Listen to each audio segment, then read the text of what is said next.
उद्या सकाळी करायची होती मला इडली, त्यासाठी मी इथे 3 वाटी हे तांदूळ भिजत घातलेले होते, तर बघू शकता तुम्ही इथे. त्यानंतर इथे 1.5 वाटी मी उडदाची डाळ घेतलेली आहे आणि तीसुद्धा आता भिजून झालेली आहे.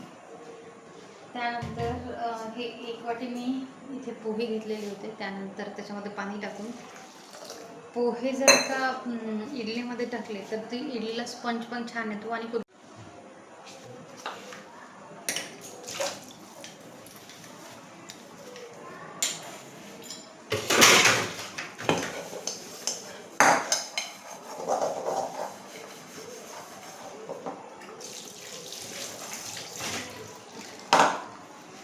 रात्री जेवण झाल्यानंतर जर का रात्रीचे भांडे हे रात्रीच घासून घेतले तर वेळ पण राहत नाही आपल्याला आणि सकाळी तीच ते कामं करावे लागतात. त्या कारणामुळे रात्री लवकर जेवण करणे आणि लवकर भांडे घासून मोकळे होऊन जाते, म्हणजे जेणेकरून किचन पण साफ दिसून जाते नाही का.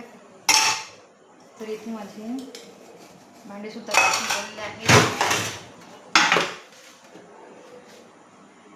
तर या ठिकाणी मी हे बॅटर आता काढून घेते आणि उद्या सकाळी छान मस्त याची इडली बनवते. या ठिकाणी बघू शकता तुम्ही माझे इडलीचं बॅटर तयार झालेलं आहे. आता हे रात्रभर भिजत ठेवून उद्या सकाळी इडलीसाठी रेडी होऊन जाईल. संध्याकाळचे पटपट कामं झाले, लवकर जेवण वगैरे झाले की लवकर भांडे वगैरे घासले जातात आणि जी स्वयंपाक खोली आहे ती पुन्हा साफ होऊन जाते.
गरम अशी इडली बनून तयार झालेली आहे आणि या इडलीला स्पंज पण छान आलेला आहे, दाखवते मी.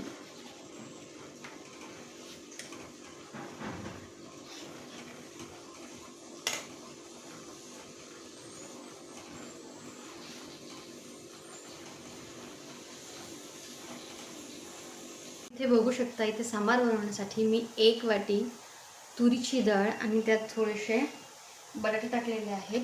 त्यानंतर शेवग्याच्या शेंगा अवेलेबल होत्या, त्यासुद्धा मी त्याच्यामध्ये टाकून देणार आहे आता.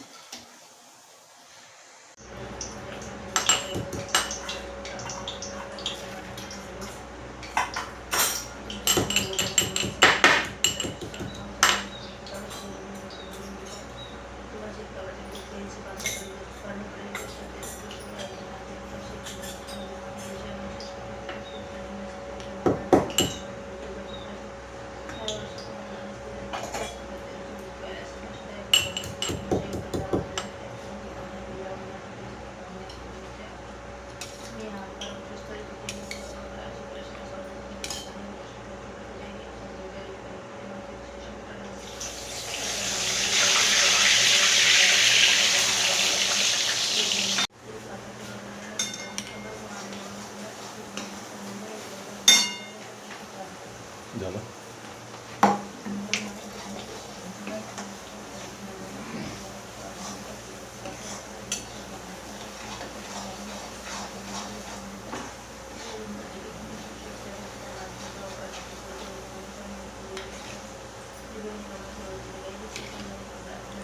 आज रविवार असल्या कारणामुळे आज आमची डबे पार्टी होती. त्यासाठी मुलं पण जेवायला आली होती आणि त्यांच्यासोबत मला पण मस्तपैकी इडली खायची होती.